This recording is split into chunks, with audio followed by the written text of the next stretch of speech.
सक्षम police times, news 112, सक्षम जनतेचा आवाज।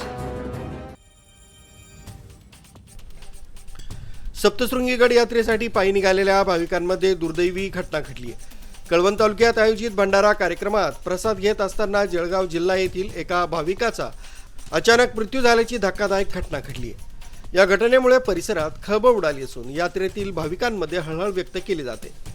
सप्तशृंगी देवीच्या दर्शनासाठी अनेक भाविक पायी यात्रा करत असताना कळवण तालुक्यात भाविकांसाठी भंडारा कार्यक्रमाचं आयोजन करण्यात आलं होतं।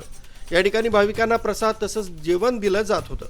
त्यावेळी जळगाव जिल्ह्यातील भाविक प्रसाद घेत असताना अचानक एकाची प्रकृती बिघडली आणि ते जागीच कोसळले।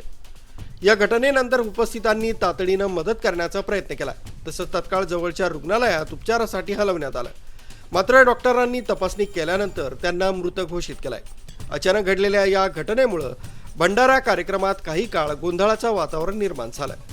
मृत्यूचं नेमकं कारण अद्याप स्पष्ट झालं नसून प्राथमिक माहितीनुसार हृदयविकाराचा झटका आल्याची शक्यता व्यक्त केली जाते। घटनेची माहिती मिळताच स्थानिक प्रशासन तसंच पोलिसांनी घटनास्थळी धाव घेतली असून पुढील तपास सुरू आहे। न्यूज ब्युरो, सक्षम पोलीस टाइम्स, न्यूज 112 ठाणा।